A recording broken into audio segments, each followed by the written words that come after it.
Estamos en Uruguay, concretamente en la ciudad de Dolores. Aquí tiene sede la empresa ADP, una de las firmas más importantes de Uruguay, en la que tiene participación también un socio argentino. Vamos a conversar con Marcos Guigu, que es el presidente de la compañía. Vamos a recorrer las instalaciones de esta central administrativa, ver el nivel tecnológico con el que operan y vamos a hacer también alguna pequeña recorrida de campo para ver los cultivos en este momento tan especial de la agricultura uruguaya.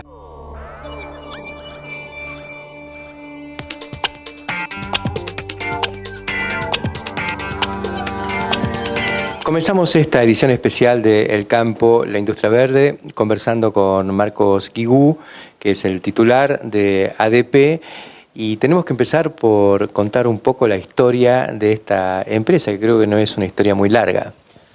No, no es una historia larga, te tiene de protagonista porque en realidad esta empresa es una asociación entre familias, una familia de Argentina, la familia Grobocopatel y la mía acá en Uruguay, y arrancó un poco de manera fortuita después de conocernos en una reunión en casa que hablabas de biodiesel hace muchos años y yo de Siembra Directa, y bueno, funcionó muy bien el contacto. Armamos una empresa en marzo del 2003, por lo que estamos por cumplir 7 años, y la verdad que ha sido una experiencia muy interesante personalmente, para mi familia, para el desarrollo de los negocios, de los agronegocios en Uruguay, y también me parece para la comunidad donde ADP tiene su centro, que es Dolores, pero para la región y para la propuesta de una nueva forma de hacer negocios en la agricultura. Yo me acuerdo en aquella oportunidad en el año 2002 vine a dar una charlita sobre biocombustibles, sobre biodiesel en especial, que era un tema que le interesaba a una familia de productores, que era la familia Guigu, que ya convocaba a muchos productores de la zona en reuniones técnicas. Sí, era un marco también era un marco de promoción de la agricultura, pero que en ese momento estaba más bien, me parece que basada en girasol, en Uruguay. Y a mí uno de los temas que me llamaba la atención, primero que me estaba quedando tiempo porque aplicaba la directa desde hacía años y me quedaba tiempo para gerenciar, y lo que buscaba era llegar a una masa crítica de soja en esa época. Poder cargar un barco de soja era mi sueño probablemente. ¿Cuántas hectáreas estabas trabajando cuando estabas exclusivamente con el grupo familiar? Y estábamos haciendo unas 4.000 hectáreas de agricultura, una cosa así. Y actualmente, digamos, estamos en enero del 2010. Y la empresa hoy hace, entre todos los cultivos, unas 90.000 hectáreas de manera directa, sobre campos arrendados, con un esquema de lo que hoy está muy desarrollado, que es trabajar con contratistas, tratar de diversificar la zona, porque en esa época estábamos muy concentrados. O sea, un año venía lluvia o fusarium y teníamos toda la cosecha en la misma zona. La única dispersión que había era ir a Anjum, 130 kilómetros. Hoy el esquema es bien distinto, ¿no? ¿A dónde están trabajando actualmente? Y nosotros tenemos el foco en lo que se podría llamar la zona núcleo agrícola uruguaya, que es Dolores, Yum, o el litoral sur, que es donde hay más infraestructura, más cultura de productores, más cercanía al puerto, que es una ventaja que aunque bajen los precios no nos quita. Aquí estamos a 40 kilómetros del puerto donde se embarcan todos los granos en Uruguay hasta ahora. Pero también tenemos un desarrollo hacia el centro del país, pero más fuerte hacia el noreste. En el noreste estamos tratando de desarrollar una zona nueva porque diversifica mucho y porque tiene algunos componentes con relación al destino de los granos, el trigo para Brasil. O sea, estamos muy cerca de otros consumos que no solo la exportación por barco. Es interesante lo que comentabas respecto de esta definición de zona agrícola núcleo de Uruguay. Me acuerdo que en el año 2002 los que sembraban eran los Guigu, no era tan agrícola. No, sembraba más gente. En realidad nosotros lo que sí estábamos haciendo en esa época de manera bastante distinta por el, digamos, por el área era hacer mucha siembra directa. O sea, habíamos adoptado eso y había adoptado el equipo de gente, o sea, la gente que está en la maquinaria, y eso había tomado el sistema que nos llevó mucho tiempo, el cambio cultural ese.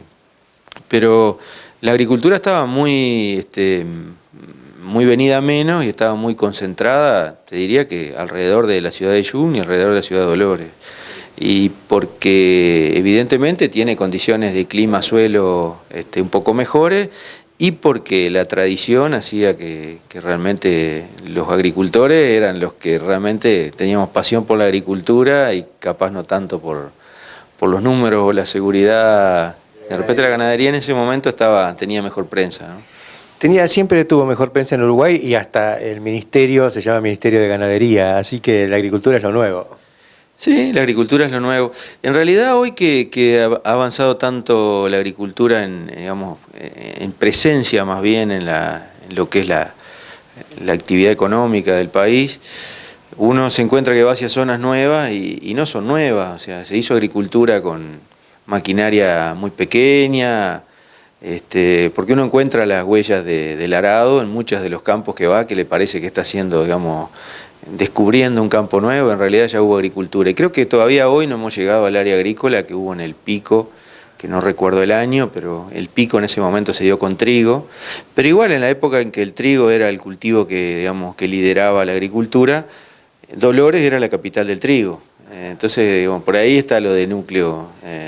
Pero es interesante ir al noreste y encontrarse que ya tienen una historia de agricultura de hace 50 años, y después hubo otro desarrollo de soja incipiente con alguna relación. No, más que nada era una época en que Uruguay tenía muchos negocios con Taiwán y se desarrolló la soja en un convenio con Taiwán. ¿Cuáles son las actividades principales de ustedes? ¿Están concentrados mucho en agricultura? Después vamos a ver si hacen alguna otra cosita, pero dentro de lo que es agricultura. Sí, nosotros tratamos o sea, la verdad es que sentimos que producir soja, trigo, maíz es fantástico. Muy pocas veces uno puede tener negocios donde puede crecer. Podría decir, Uruguay podría, si fuera posible por los suelos, que no es, pero podría plantar todo el país y no afectaría los precios. O sea, los precios suben y bajan por otras razones, pero no por lo que produce Uruguay. Eso se da muy pocas veces en un negocio. Normalmente uno crece y después se encuentra que la demanda no está o no alcanza. Y después la liquidez de trabajar con granos, a pesar de que se dice, bueno, son productos primarios pero tienen un montón de ventajas si uno logra construir, digamos, en la forma de producir esos granos, nuevas formas de hacerlo, aplicar tecnología en todo ese proceso, es realmente muy interesante. Pero después está que uno desarrolla las cosas que le gusta hacer, y la verdad es que en este grupo, en este equipo, sentimos pasión por la agricultura. Nos encanta ver crecer los cultivos, nos encanta entender hoy de que lo que estamos haciendo, que más productividad es también más conservación, que más productividad en los cultivos es menos efecto invernadero, que más productividad es más energía y comida para el mundo. Entonces, como que se están dando un montón de cosas que resultan muy cautivantes, y bueno, y todavía encima eso nos gusta, entonces fantástico, ¿no? O sea, no queremos cambiar demasiado el foco del negocio. A veces empezamos a dar algunos pasos en industrialización, en la parte de trigo, por ejemplo, transformarlo en harina, pero también ahí queremos aplicar la idea de que juntos agregamos valor y tratar de hacerlo con industrias que están instaladas, y tratar de que el que sepa el proceso industrial es el industrial, y nosotros sepamos entregarle materia prima de manera de calidad, competitiva, de manera uniforme. Mecanismos de fasón, por ejemplo. Si pudiéramos desarrollar de esa manera, nos parece que lo ideal para esta empresa es ese tipo de asociaciones. No siempre es fácil, porque ahí hay siempre barreras culturales, el miedo a que uno se meta en el negocio del otro, pero nosotros vemos de que no tenemos que saber ser industriales para poder vender harina, o para que parte de nuestro trigo se exporte como harina.